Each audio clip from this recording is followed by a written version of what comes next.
But yeah, let me start with, first of all, saying, having a round of applause, not for me, but for two kind of people. The number one are all the speakers we've seen today, and particularly those who had their talk for the first time, because everybody rocked, and the next time it won't be the first time anymore. So that's one thing done. Checkbox. And the other one is for those wonderful people who run Pragma, because this is one of the conferences where I had not been yet, and I'm grateful for them running this since 2013. When I started Objective Cologne back in the days in 2012, this is exactly what I was envisioning. So thank you for that. So my name is, my real name is Manu Carrasco Molina, but a lot of, some people know me in the industry as Stuff MC. So you can find my website over there, and I'm on Mastodon because nobody should ever be on that weird other social network. I want to say thanks to two wonderful people that are, as me, visionOS developer. One is a wonderful woman, Tina, from France, which has been working with XR stuff since 7 years. So she's a real good reference when it comes to saying how great the platform is. And Matthias Weber is from Germany, and like me, and also helps me a lot on this. Speaking about where I am, or who I am, being from Germany is not the full story. I'm actually a French-speaking Spanish guy born in Belgium who lives in Germany for the last 20 years. And I also decided to start learning Italian. So, sono una scuola di italiano per imparare l'italiano. So if you catch me, just speak, please speak with me in Italiano. And the other one is I have a small passion for this other language, a crazy, complicated language for me, which is Arabia. So yes, we see I'm a real European. I was once a dev without Apple tech, but then came the iPhone, right? And it changed my life. And then came Swift, and I left this weird retain release world. And special regards for Dominic, wherever you are. And then then came Swift UI in 2019, and I jumped on it. And as you can imagine, as you can follow from what I'm saying now, I'm this kind of guy. Whenever there is something new, I'm the first one. And so I get all the problem with Swift 1.0, Swift 2.0, Swift UI with like, oh yeah, great, we have two things. The rest is from UIKit. But the other thing is I guess I used to have the title like senior Swift UI developer and whatever bullshit bingo you want to throw at being a senior. Now I declare myself as a junior visionOS developer. It also makes me feel way younger because I'm a junior again, yeah. Also, it's only one part of it. The other part is I'm a highly politically involved guy since 12 years with the Green Party. So if you follow me online, you'll see some other talks that I gave, which is about ethics, environment, privacy, climate change, stuff like that. Today it's going to be purely technical. I also tried and failed to run for the European Parliament, which is why I'm back in the community.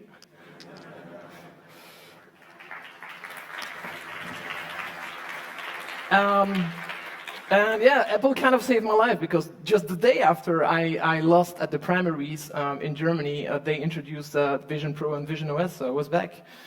And I also, I've been 10 years without meat and 7 of it vegan. I can tell you one thing, in this room there are more vegans than visionOS developers. And both of them are great people. So this is a friend of mine from Boston, Ken Espeslag, amazing guy from a company called Ecamm. He managed to have already a Vision Pro, as you can see. So if you have like ski glasses at home, you have a Vision Pro, and it's a very cheap one. Let's talk about the Vision Pro. Let's talk about, first of all, the hardware, right? So the hardware it has an array of cameras and sensors, and we'll speak about those cameras and sensors very deeply in a moment. Then it has this spatial audio close to your ears. So it means it's very convenient because you don't have to wear headphones. But if you want not the people around you to listen to what you are listening to, then you can still put your AirPods, not the Max now, because it will look very weird. I haven't tried it. Then it has a headband with a fit dial, which is very important because it turns out, believe it or not, we don't have all the same face.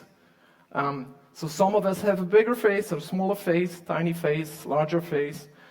And this fit dial is, think about like a bike helmet, but just it's not on the back, it's on the side. It works pretty much the same. And then it has two 4.5K micro OLED displays. We'll come back to that as well, in front of your eyes. It has a light seal, which confirms to your face, and it's like magnetically attached, and there are a couple of those ones. So when I imagine that when you're going to buy one of those Vision Pro, you will have a different light seal. Think about like the on your watch, the band on your watch. It's kind of the same. And then it has a digital crown, which is interesting because Apple had this tendency of taking stuff from one platform to the other. You know, like when they brought us the magnificent touch bar, which I still have on my laptop. Yeah, the shortest ever product. Maybe the Apple Cube actually made it even shorter. And then you can use this digital crown to either click on it to go back to home screen, or you can turn it and it will change the immersion level. I will come back to that later as well. The top button on the left is used for spatial videos and photos. It is also used for other stuff that I'm not supposed to tell you, because I was to the labs in Munich and had this thing on my head. So there are a couple of things that I won't tell you. I am like those engineers from Apple. Even when I'm drunk, I don't say secrets. Besides the fact that I'm never drunk. The battery have you for good for 2 hours. So when you carry around this thing in your pocket, I did that silly remark to Apple that not everybody has pockets.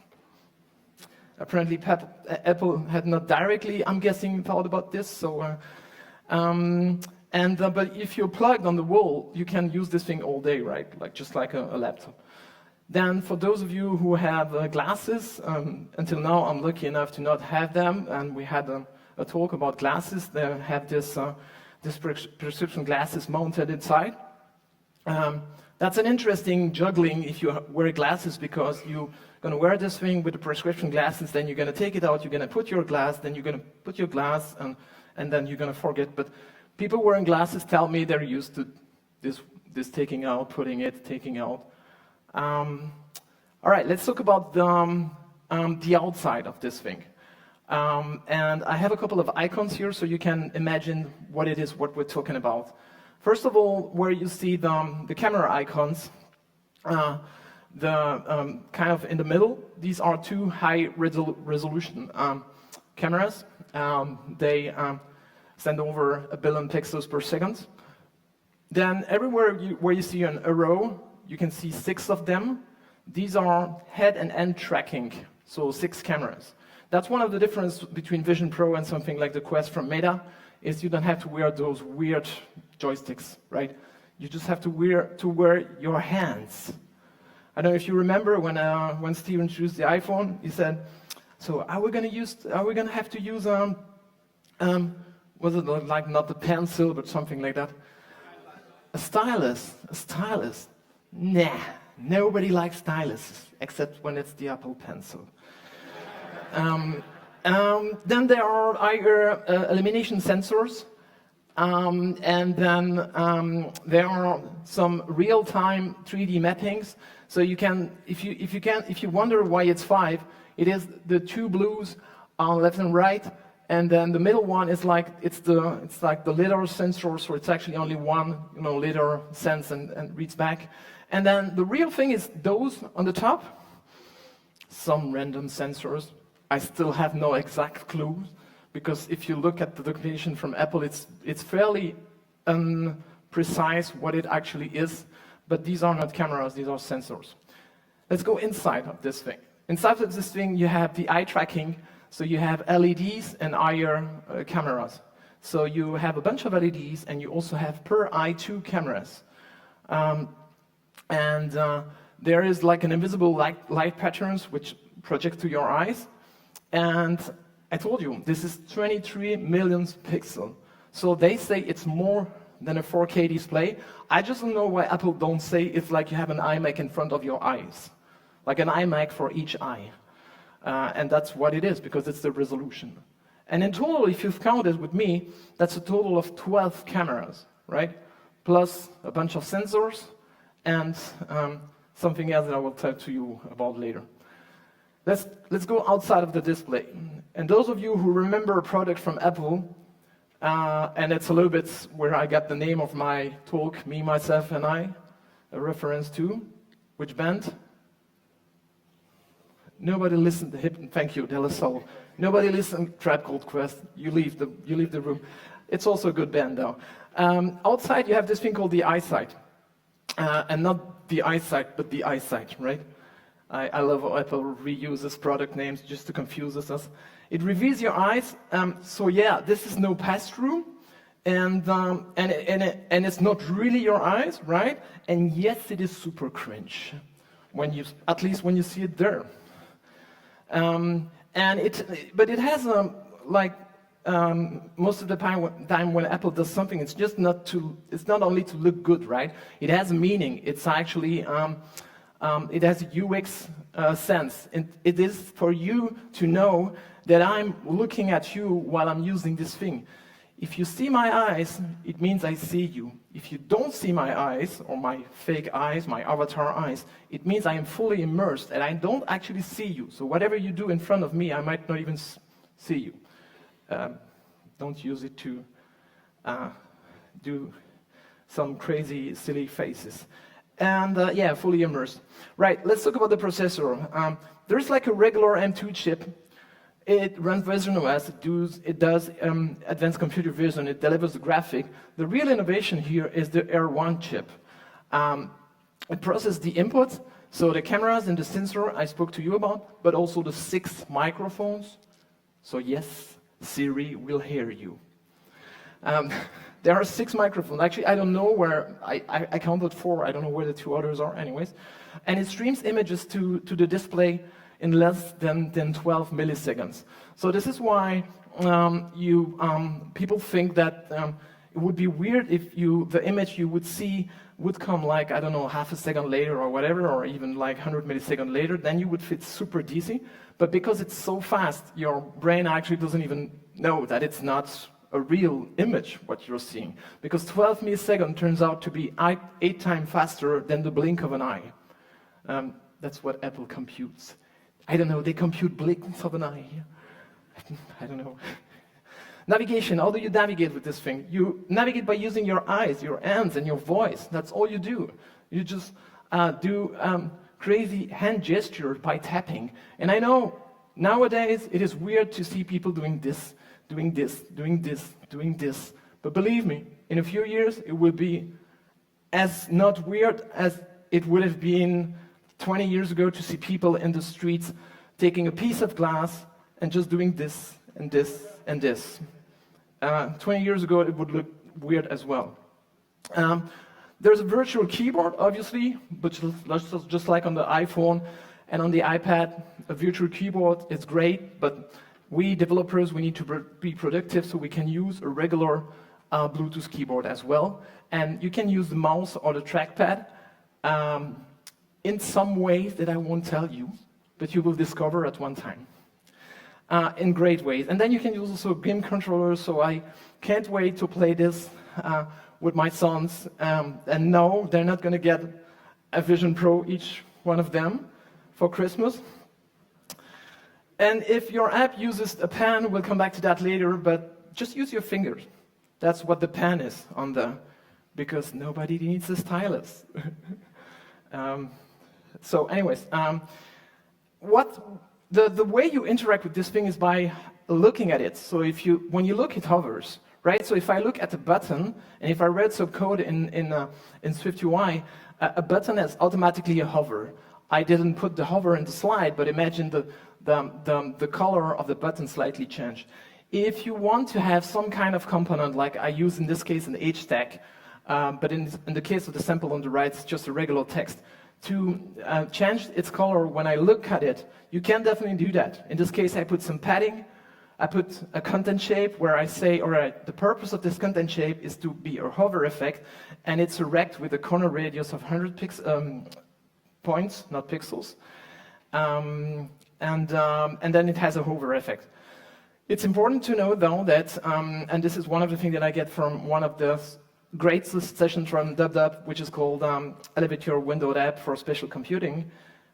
It will give you the hover effect, but it won't make the text clickable or something, right? It's just, so that's something else you have to implement. Let's talk about software compatibility, about the current software, right? Most iOS apps will actually run fine. It turns out that the rotation, or actually first of all, let's go back a little bit. If you have an iPad app, it doesn't matter if it has an iPhone app inside of it, it will display the iPad version of your app in landscape mode. If you want to turn your app in portrait, no, you don't turn your face. You tap on a button, right? If your app is an iPhone-only app, then it will show the iPhone version. It's pretty similar as on the Mac, right? When you have running an iOS app. And rotation, yeah. No API deprecated prior to iOS 14. If your app is still having some kind of API supporting iOS 14, I want to have your name. What I mean is, if your app still has this kind of old thing, it won't run on visionOS. Also, it doesn't have two important things: UI device rotation, because again, you're not going to turn your head, around. That would be weird. And the hardest one is, obviously it doesn't support UI screen, because there is no concept of screen on visionOS. It's like the world is your screen, right? So there are windows, but so if your code uses UI screen, but when you compile, it won't compile. So you'll need a lot of if-defs. UI tab bar have no leading or trailing, because tab bars have a different design and do not lay out leading to trailing. Even though I only half understand Apple, because tab bars, instead of going from left to right or right to left, depending on your culture, they go from top to bottom. And I don't know if they go in some cultures from bottom to top. And finally, no pencil. So use pound-if. Generally, everywhere, use pound-if, OS or not OS, XROS. All right, let's talk about the dark mode, the light mode, and in this case, actually, the glass mode. If you have such a code, which I'm showing on the right, where you basically have a blend icon, and the background is using a background color, which is like a fixed color. If you're on dark, it will be white 06 and otherwise 08. You'll be in trouble, because number one, visionOS color scheme is by default dark, if you ask it, right? But the compatible apps use light mode, but they will tell you they're in dark mode, because why not? So adopt vibrancy and vibrant materials, because the idea behind it is forget about asking the system if it is in dark or in light mode.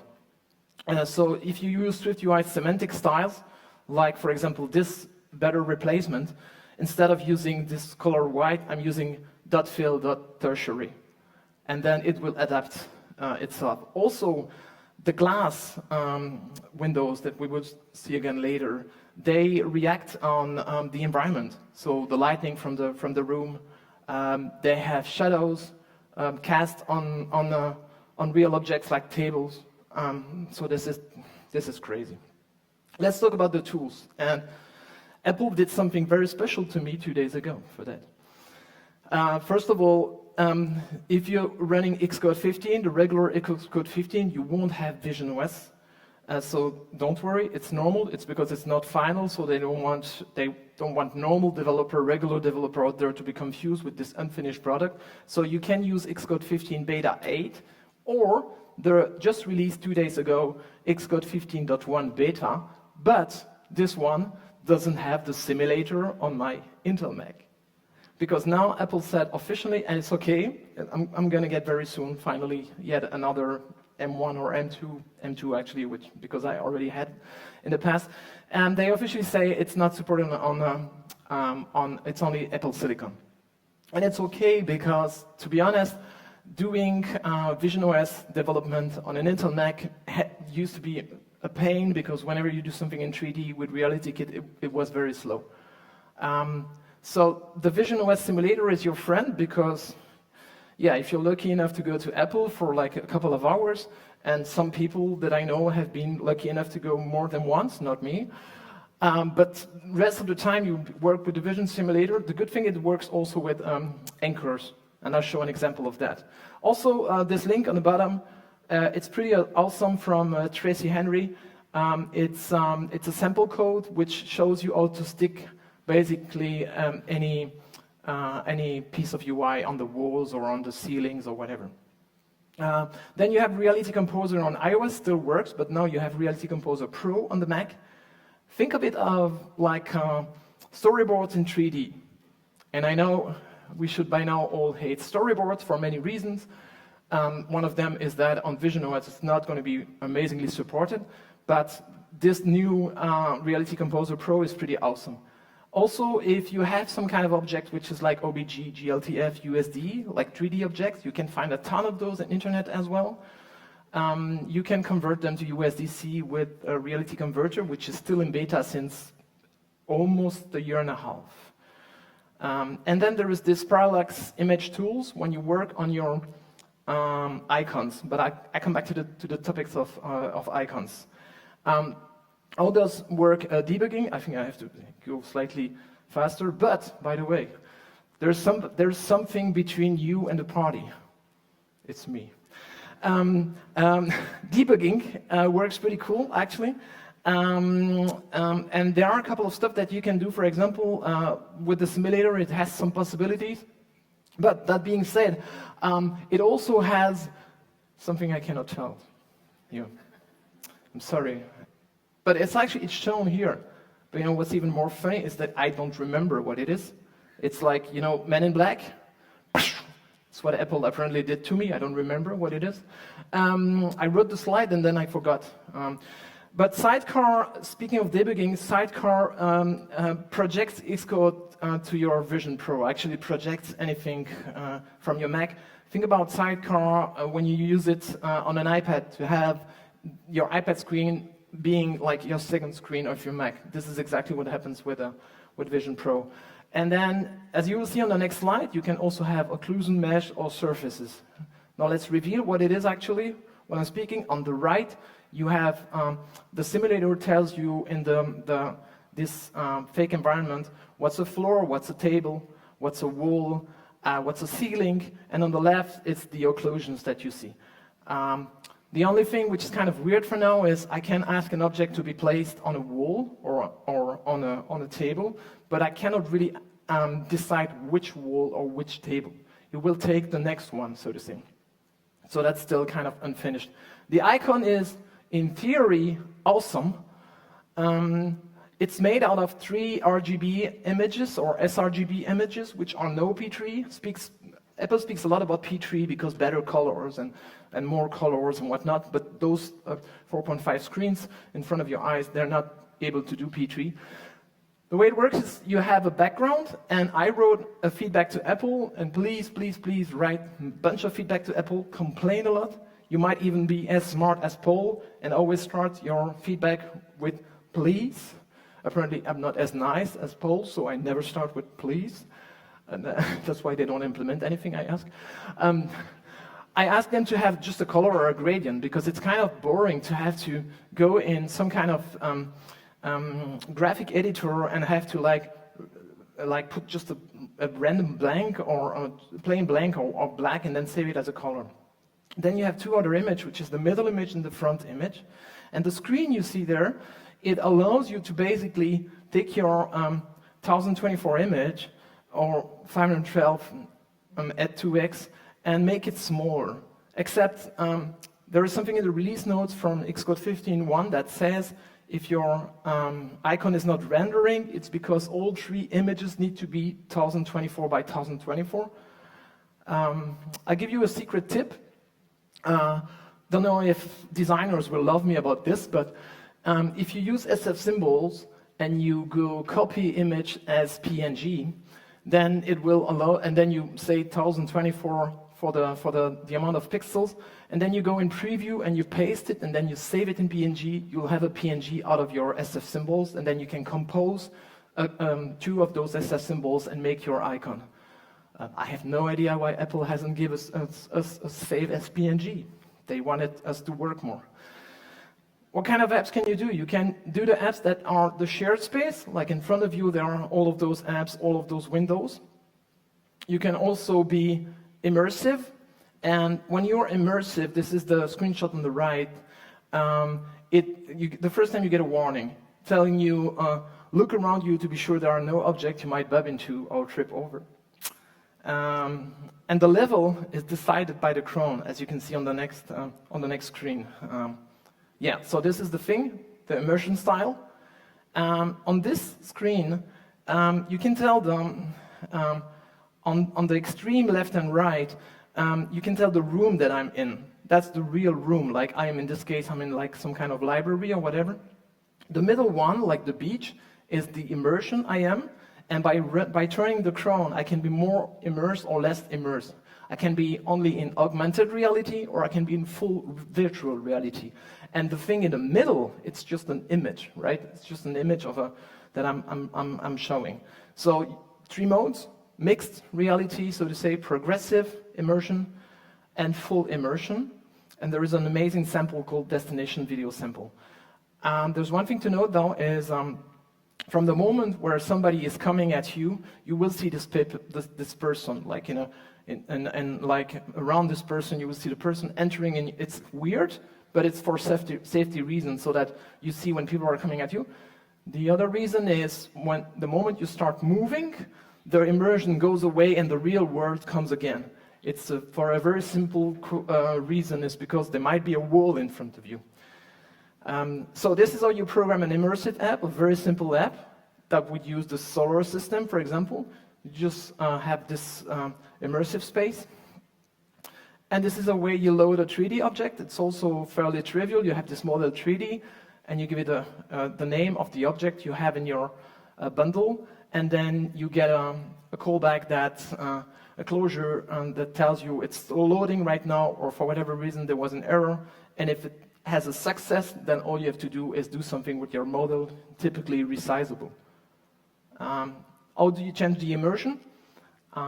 You can actually have a state variable that you will reference with its binding with the dollar style, and then you will say it could be in mixed, progressive, or full. Until now, I'm in mixed, because as you can see on the top, I'm still in mixed. So now you might wonder, how do you change?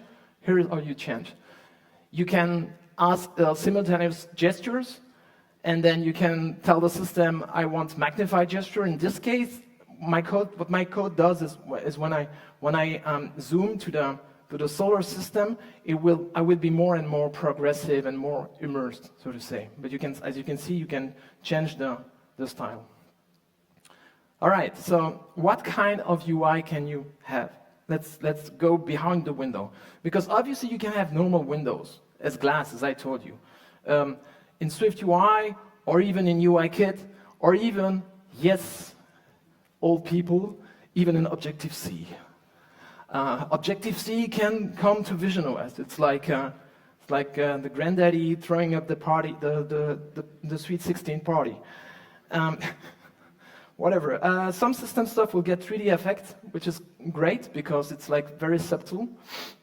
And then you can use ornaments. But for that, we don't have any more time to show you ornaments. It's beautiful UI you can put on the side. Just look up for ornaments on VisionOS. It's fairly trivial. And volumes is basically nothing else than a 3D cube, basically, right? It's like a window, but it's not a window, it's a box.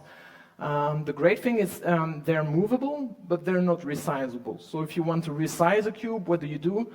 You just walk in the direction of the cube, and it will become bigger, obviously. Because this is one of the great things about VisionOS, is that you go closer to a window, and the window obviously gets bigger because you're closer to the window.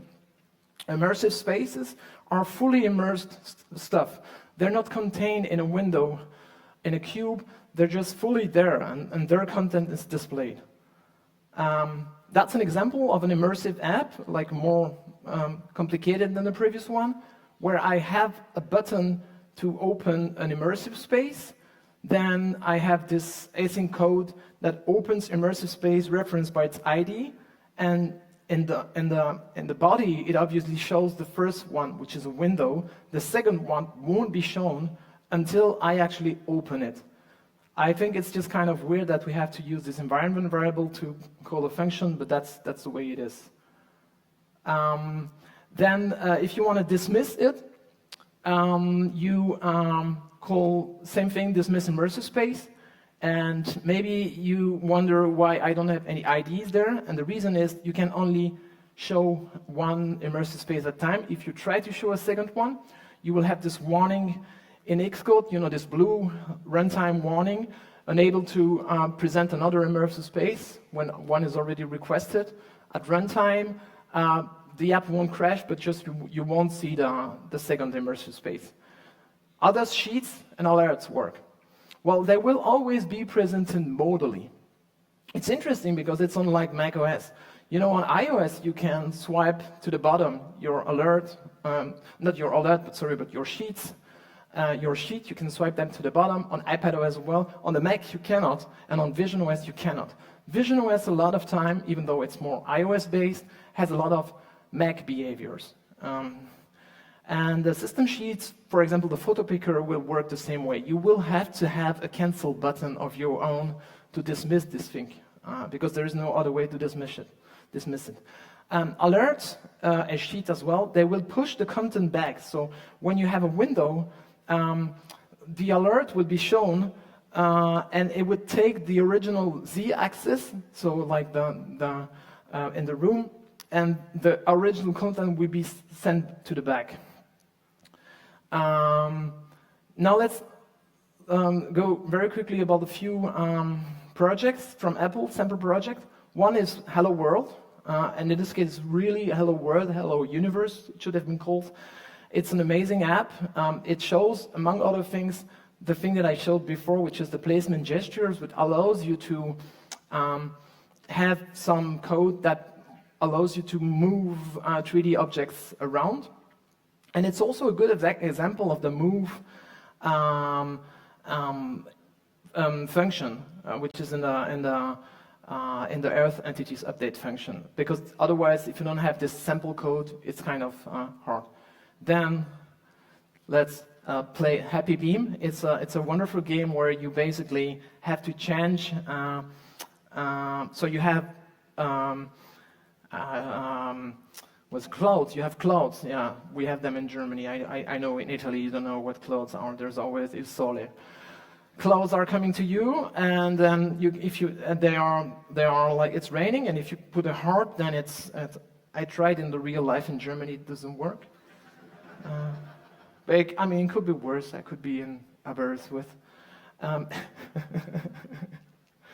Hi, Chris. Game interface in SwiftUI, which is a good example of showing you don't have to do everything in RealityKit, which we'll talk about in a few seconds. And then there is this hand gesture detection with ARKit, and it supports several kinds of inputs, either from your hands, which is either in front of you or just on your laps. I tended to use a lot of like very big movements when I was using Vision Pro. It turns out you can put always your hands, especially if you sit down on your laps. And you can use also a game controller in this Happy Beam sample code. So that's a good sample code to watch it. Diorama, that's easier to pronounce in Italian, is a good example of you have a table and you can run around it. And it's also a very good example of how to use Reality Composer Pro. You design your scenes mostly in Reality Composer Pro, very little amount of code. Unfortunately, I wasn't smart enough to, or I forgot to test this on Vision Pro. So the next time, if they give me a slot, I already applied for the end of this month in Munich. I will try it again. Let's look at RealityKit content. This is when you create a new Vision app and you say it has immersive content. So you will get automatically a package. It's a Swift package. And if you open this Swift package, you will have a Reality Composer Pro. But then the question is, how do I reference that in my code? Well, you first call the scene by its name. It's usually called scene or root or whatever in your bundle. And then you can find a specific entity, which you have to convert to a model entity because an entity doesn't have things like materials. And so you can change the color of your materials and whatnot. Reality View is it's the way to display Reality Kit. It's new to me. It might not be new to some of you. Some people did Reality Kit, but some other people went into this beautiful technology called Scene Kit, and I'm sorry for them, because Scene Kit, just like Sprite Kit, still works on visionOS, but they have something in common, is that they both work in 2D, and Scene Kit is thought for 3D. So it will display 3D in a window. And so you have to change your technology and now use Reality Kit. Also, to me, I always have to say when I give this talk that augmented reality didn't make any sense to me in 2D. Never really. It's one of the I told you I jumped on the first technologies. AR, never. Because I was always like, are you kidding me? I'm looking at a piece of glass and then it's not really 3D, you know, like where's the object? So it never really worked on me. Also, attachments. I'm going to show you how it is, but be ready. For me, it's a slightly confusing API. It uses IDs again, like something like strings or whatever. And you declare it after and called it before. What do I mean by that? Like when you create a reality view, you say this is my content and these are my attachments. And attachments are nothing else than something you reference, which is just a piece of SwiftUI. And then you can put on top of your reality content, which is more this like 3D technology, you can put your attachment and you can put your UI. So don't start like building your buttons or something like that in Reality Kit because it's too complicated. Also, I asked Apple, please, in this case I wrote please provide a more convenient way to attach SwiftUI views. To almost conclude on this one, the Optic ID is interesting. It's encrypted and only on the secure enclave, so I know there was a lot of like people saying like, oh, Apple is looking at your eyes, but it is only on the secure enclave. It's obviously a replacement for Touch ID or Face ID. Touch ID is slowly fading away because most probably the next iPhone SE 4th generation will also have Face ID. But they could have done actually Touch ID, you know, on this button, just like on the iPad Air 4 or 5. I don't. Maybe they didn't think about it. So just that's a call for Apple. If you don't think about something, just ask me. I might have ideas or not. Also, what apps don't see is on privacy. It's very important to know that the data from the cameras and the sensors are system level. You won't have access to it, which is very important from a privacy point of view because I don't want random developers to record what I'm seeing, right? But same thing goes with DI. It is not shared with Apple third-party apps or website. It's obviously shared by the system. The system knows where you look, but the only thing you will see is your selection when you tap your fingers together. So it means, as a developer, us here in this room, I will be able to know that you were looking at the button and then tapped on the button, right? But I won't have a heat map of who or what I was looking at, because that would be pretty weird, right? So, and I think there's one last slide, because I wanted to mention this because this is something I do now and then for friends of mine that have web extensions from other platforms like Chrome or Firefox. I port them to Safari, which is fairly easy. There are out there 2,000 extensions since a few years on macOS, and in 2021 they ported them to iOS, so you can run your extensions on iOS as well. And the great news is that the same as on iOS, it works on visionOS. So if you have a web extension running on iOS, it will be very easy to port it on visionOS. If you only have it on macOS, it won't take you a lot of time to port it on iOS. And if you don't have, but you have only Chrome or Firefox, it's also fairly easy. And with that, I'm happy to answer any question. And if you can leave the slide.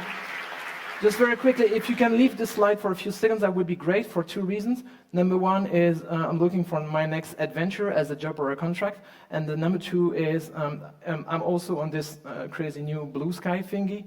And if you have questions after that, you can also always drop me an email, obviously, and speak to me in all those funky languages. Do we have questions? Or is everybody like stunned and willing to dance? There is a question. I can also dance.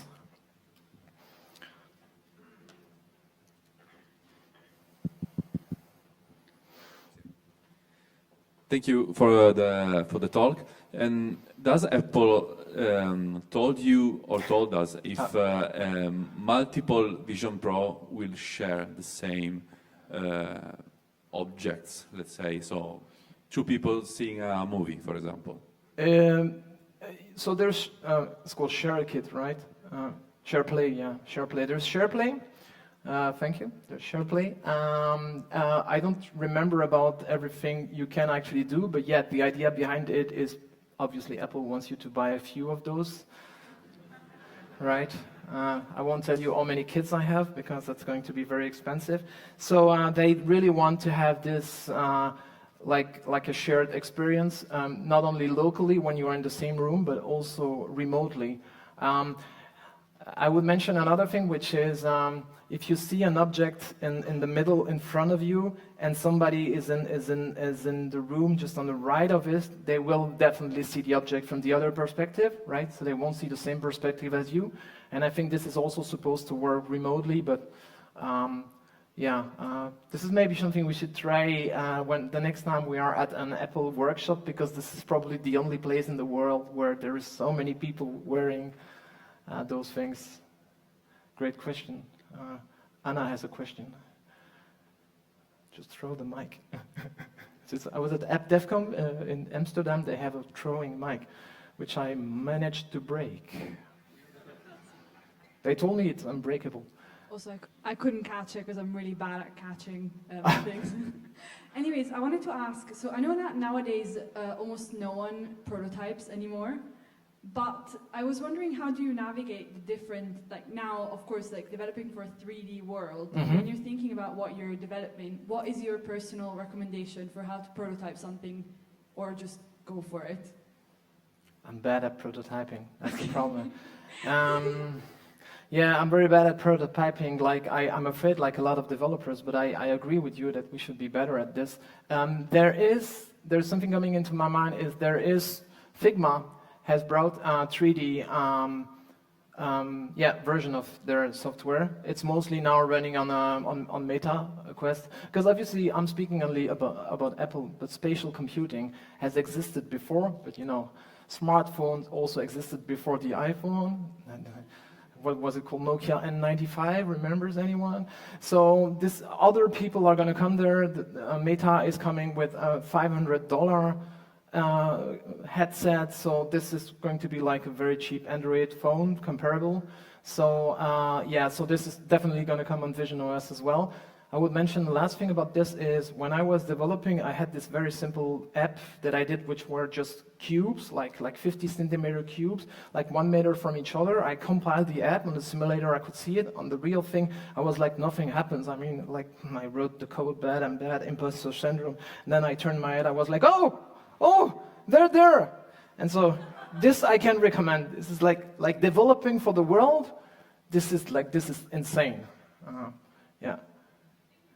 You're welcome. Another question? I have a question. Where are you? Thank you. So, I'm a person who lacks imagination. I'm not a visionary. So, when I saw these things coming out, I'm impressed by the technology, but I struggle to see, in which way this can improve our life, like in a practical application.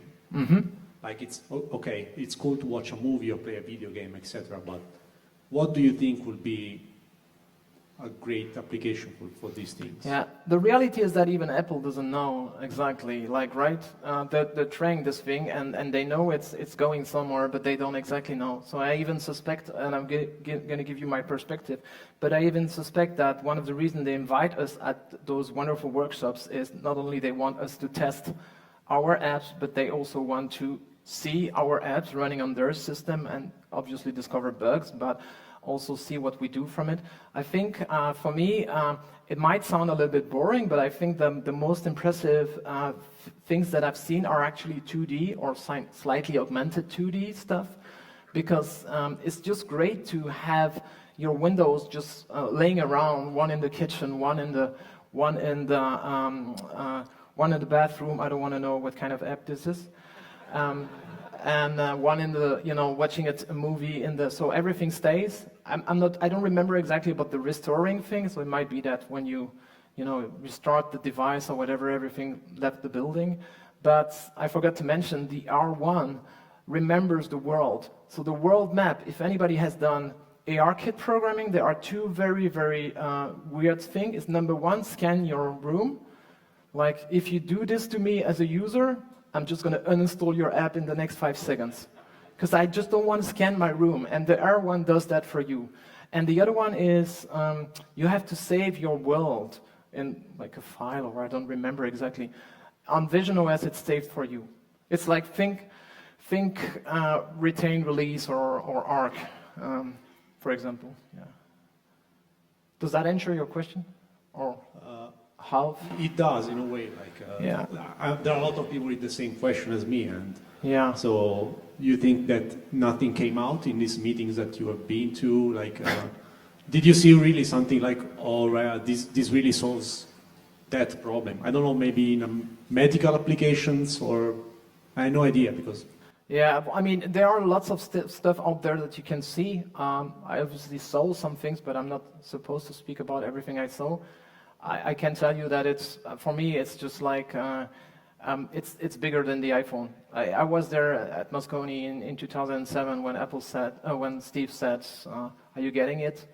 And I think, to me, this is bigger. This is another level. Yeah. Okay, we'll see. Yeah. Thanks. I expectation that no pressure, Apple.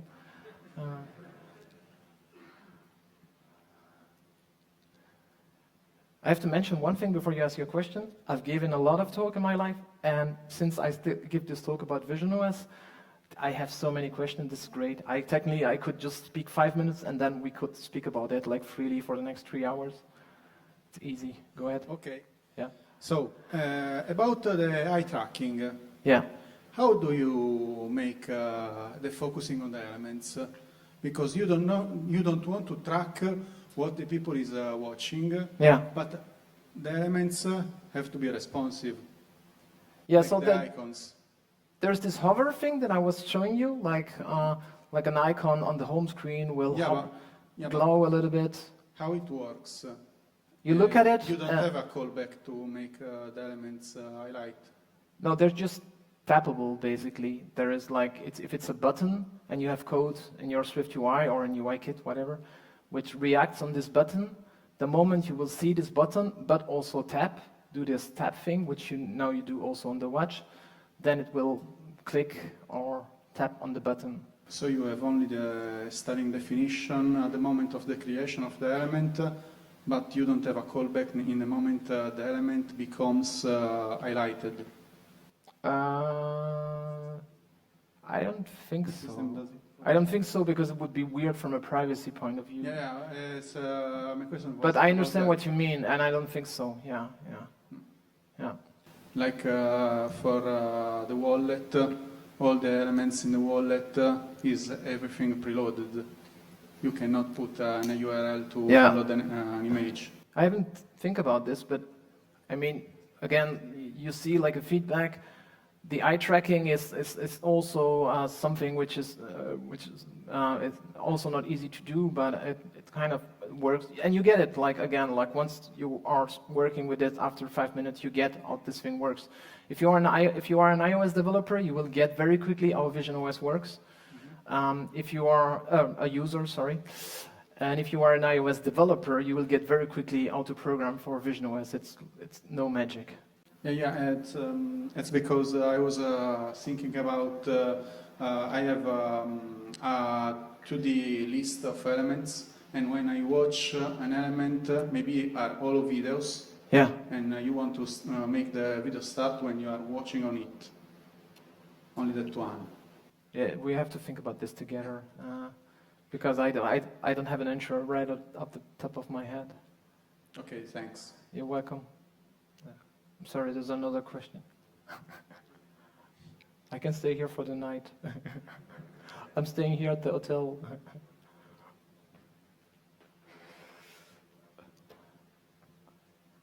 Yeah, it's an interesting topic, so that's Yeah, why well, these yeah, questions. I am probably as excited as you are, if not more. Yeah. So it definitely increased my personal excitement. What I wanted to ask was, so when you said about privacy, so to what level do they restrict the privacy? Is it something like, of course, I cannot see the images, but can I at least know what are the coordinates where my eyes are looking at, or in what angle am I tapping my finger? So I'm just thinking about the idea that if I want to create a UI which escapes your eyes, so it's not hovering, but anti-hovering, something like this.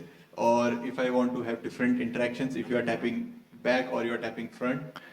So if you have granular. like interactions, is like when something is tappable, that's one thing. The other thing is you have gestures, like all the gestures we know on iOS, just they're slightly different because they're 3D gestures.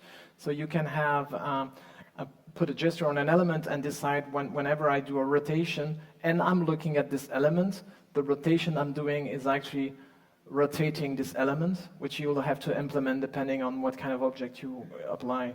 So this is all like, you don't know which element you're looking at as the developer, luckily, again, but you know that whatever you are looking at will be rotated or whatever, because it's activated or whatever, yeah. Okay, but I cannot know where my eyes are, the coordinates of the eyes I'm looking at. Luckily not. Oh. And I would mention it's a hard trade-off for Apple because they want to be very good on privacy and at the same time give you enough feature. But I mean, do you remember how many years it took for us to have copy-paste on iOS for privacy reasons or whatever? So it's they're going to figure out a mode at what point where it's between privacy and usability. Yeah. Okay, thanks. You're welcome. The last question for the night. Yes, there is a last question for the night. How to get to the workshop to demo Vision Pro? It's on the website from Apple. There are 3 different ways of. There is the workshop, which they are running again at the end of October in London and Munich. There is also, if you have your app, you can even do like a remote call, Zoom call, whatever with Apple. Well, WebEx actually.